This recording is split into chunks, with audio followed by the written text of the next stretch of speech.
Então, galerinha, aqui do nosso curso de tópicos de estatística não paramétrica, dando continuidade agora ao teste de Kruskal-Wallis, nós vamos fazer no programa R o que fizemos manualmente no vídeo 1.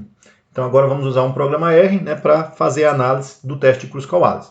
Basicamente, só para a gente lembrar, a gente estava com 3 grupos, né, de animais que foram submetidos a 3 dietas de engorda e nós desejávamos testar, utilizando a metodologia de Kruskal-Wallis, se havia diferença entre essas dietas, ou seja, se a mediana desses 3 grupos, né, eram diferentes devido ao efeito da dieta. Isso iria concluir que havia alguma dieta, né, que poderia sobressair em relação à outra, ou todas diferentes, ou pelo menos uma igual, ou pelo menos uma diferente. Então é isso, vamos agora ao programa R, então, para fazer esta análise utilizando apenas um clique, né? Então, para fazer aqui no R, pessoal, vamos fazer de duas formas, tá? Diferentes. Uma é a gente tabulando, criando os dados aqui diretamente no R. Então aqui nós pegamos os dados referentes à dieta A, eu chamei aqui de A, né? Igual a criei um vetor com os dados da dieta A, depois chamei de B, um vetor que eu criei com os dados da dieta B e assim por diante. Vou rodar esses valores, ó.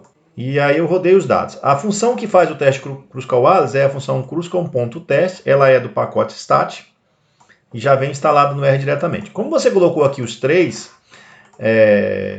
as 3 amostras, você precisa digitar dentro dessa função Kruskal.test list ABC, tá certo? Você vai criar uma lista de ABC, que é para a função reconhecer que você está separando os valores numéricos do grupo A, do grupo B e do grupo C. E aí, a partir disso é só rodar, que ele já vai dar o resultado aqui do teste de Kruskal-Wallis. Então aqui, ó, a estatística do teste 7,09, aquele 7,11 que nós encontramos no vídeo 1 é uma aproximação. Na verdade, o valor mais exato é 7,09, porque lá a gente fez algum arredondamento quando a gente estava fazendo no Excel. Se você faz um arredondamento menor ou não faz muitos arredondamentos, que é o caso aqui do programa, em algum momento ele arredonda, mas com muitas casas decimais, você ia obter o valor de 7,09, tá certo?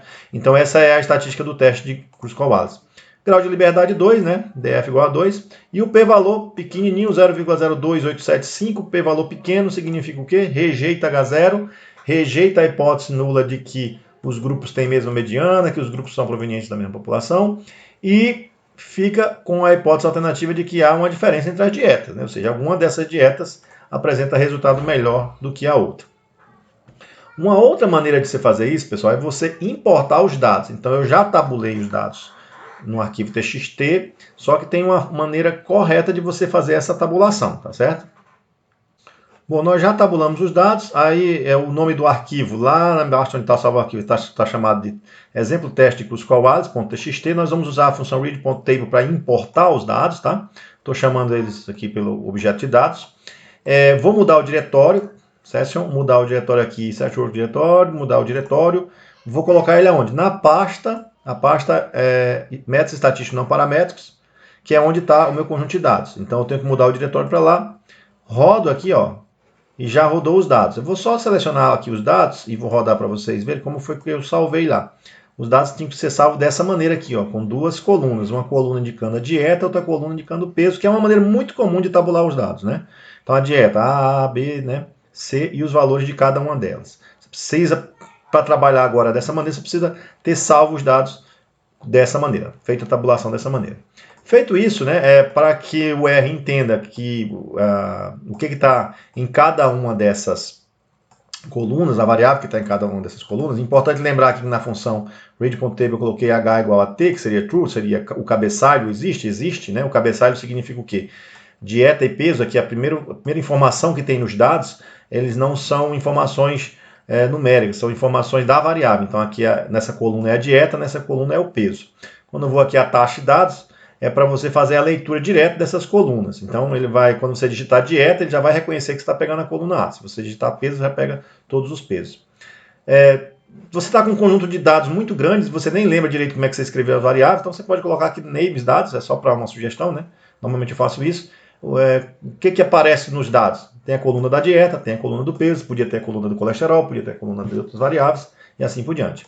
O que você tem que fazer então aqui? A sintaxe é Kruskal.test, o peso está em função da dieta. Então, peso tio dieta. Só isso. Fez isso, rodou, você vai obter o mesmo resultado anterior com as mesmas conclusões. Então, muito fácil, né? Você fazer o teste Kruskal-Wallis aqui no R. Ele está usando, né, a programação que está sendo feita está usando o resultado assintótico aí de que a estatística H de Kruskal-Wallis tem distribuição assintótica de Q quadrado com K-1 grau de liberdade. Então é isso aí, galera. Eu espero que vocês tenham compreendido mais esse vídeo e até a nossa próxima empreitada.